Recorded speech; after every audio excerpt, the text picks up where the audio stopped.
Hi అండి. Welcome to Shri Lakshmi kitchen. ఈరోజు నేను పెసర పునుకులు, టమాటో పులుసు ఎలా ప్రిపేర్ చేయాలో చూపిస్తానండి. ముందుగా నేను ఇలా పెద్ద సైజు 4 పెసర పునుకులు తీసుకున్నానండి. ఇవి నేను 2 సకాలుగా చేస్తానండి కర్రీ చేసేటప్పుడు.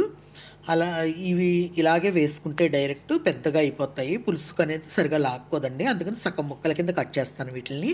అలాగే 2 పెద్ద సైజు ఉల్లిపాయలు కట్ చేసి పెట్టుకున్నాను. ఒక పెద్ద టమాటో చిన్న చిన్న ముక్కలుగా కట్ చేస్తానండి. అలాగే కొద్దిగా కొత్తిమీర కట్ చేసి పెట్టుకున్నాను. చిన్న నిమ్మకాయ ఇంత చింతపండు రసం తీసి పెట్టానండి. నెక్స్ట్ దీన్ని ఎలా ప్రిపేర్ చేయాలో చూపిస్తాను. స్టవ్ ఆన్ చేసి బాండీ పెట్టి అందులో ఆయిల్ వేసానండి. ఆయిల్ హీట్ అయింది. ఆయిల్ హీట్ అయ్యాక ఈ ఉల్లిపాయ వేసుకుని ఇందులో బాగా ఫ్రై చేసుకోవాలి. గోల్డ్ కలర్లో ఫ్రై చేసుకోవాలండి. కొద్దిగా ఫ్రై అయ్యాక ఇందులోనే ఒక పావు టీ స్పూన్ పసుపు, అలాగే 2 స్పూన్ సాల్ట్ వేసుకోవాలండి. మీ రుచికి సరిపడా మీరు ఎంత కావాలంటే అంతా వేసుకోవచ్చు. నేనైతే 2 స్పూన్లు వేస్తున్నానండి. వేసుకుని ఒక్కసారి అంతా కలుపుతూ ఫ్రై చేసుకోవాలి. ఇలా కొద్దిగా సగం ఫ్రై అయ్యాక ఇందులో ఈ కట్ చేసిన టమాటా ముక్కలు వేసుకుని ఒకసారంతా కలుపుకోవాలి. కలుపుకున్న తర్వాత ఈ టమాటో మెత్తగా సాఫ్ట్గా అవ్వాలంటే మనం 5 మినిట్స్ మూత పెట్టేసుకుని బాగా కుక్ చేసుకోవాలండి. టమాటో మెత్తబడేంత వరకు మనం కుక్ చేసుకోవాలి. ఇలా 5 మినిట్స్ అయ్యాక ఇప్పుడు మనం ఒకసారి మూత తీసుకుని చెక్ చేసుకుందామండి. టమాటో అంతా కూడా మెత్తగా సాఫ్ట్గా అయిపోయి ఉంటుందండి. చూడండి, మొత్తం టమాటా మనం మూత పెట్టాం కదండి, ఆవిరికి చక్కగా కుక్ అయిపోయింది మెత్తగా సాఫ్ట్గా. ఇలా అయ్యాక ఇందులోనే మళ్ళీ మనం ఒకసారి అంతా కలిపేసుకుని ఇందులో ఇప్పుడు మనం కారం యాడ్ చేసుకుందామండి. కొద్దిగా కొత్తిమీర వేసాను. కొత్తిమీర వేసాక నెక్స్ట్ కారం వేసేసుకోవచ్చండి. నేను 3 స్పూన్లు కారం వేస్తున్నాను. 3 స్పూన్లు కారం వేసుకుని ఒకసారి అంతా కలుపుతూ ఫ్రై చేసుకోవాలి. మొత్తం అంతా కూడా ఇలా కలిపేసుకుని ఫ్రై చేసుకున్న తర్వాత ఇప్పుడు ఇందులోనే మనం టమాటా రసం చింతపండు రసం తీసి పెట్టాం కదండి, ఆ చింతపండు రసాన్ని ఇందులో వేసేసుకోవాలి.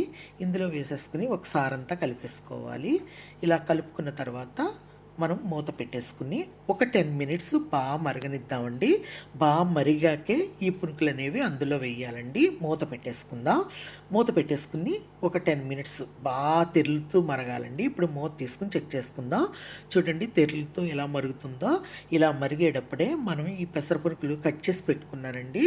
ఒక్కొక్కటి 2 పీసెస్ కింద కట్ చేశాను. చూసారు కదా, అలా 2 ముక్కల కింద కట్ చేసుకోవాలి.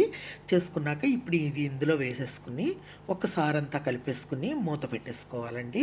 మూత పెట్టేసుకుని ఒక 10 మినిట్స్ బాగా మరగనివ్వాలండి పులుసుని. ఆ పులుసు అనేది పునుకులు లాక్కుని బాగా పెద్ద పెద్దగా అవుతాయి. ఇప్పుడు 10 మినిట్స్ అయిందండి. ఇప్పుడు మూత తీసుకుని చెక్ చేసుకుందాం. చూడండి, పెసర పునుకులకి బాగా పులుసు అంతా కూడా లాగేసుకున్నాయి. మనం ఇలా ఉన్నప్పుడే వాటిని పులుసుని అనేది స్టవ్ ఆపేసుకోవాలండి. ఎందుకంటే మనం బాగా దగ్గరికి వచ్చేస్తే స్టవ్ ఆపేసాక మొత్తం పులుసు అంతా లాగేస్తుందండి. మనం ఈ విధంగా ఉన్నప్పుడే కొద్దిగా కొత్తిమీర వేసుకుని స్టవ్ ఆఫ్ చేసి డిష్ అవుట్ చేసుకోవాలి. చూడండి, డిష్ అవుట్ చేస్తాను. ఎంత పెద్ద సైజు అయినాయో చూస్తారు కదా. నేను సగం చేసినా కూడా బాగా పెద్ద పెద్దగా అయినాయి. ఇప్పుడు ఈ పులుసుని మనం రైస్లో వేసుకుని చపాతీ, రోటీ దేనిలోకైనా బాగుంటుందండి.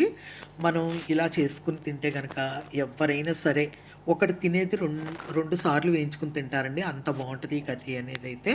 అలాగే నా ఈ వీడియో కనుక నచ్చినట్లయితే లైక్ చేయండి, షేర్ చేయండి, సబ్స్క్రైబ్ చేయండి, కమెంట్ చేయండి. Thank you for watching.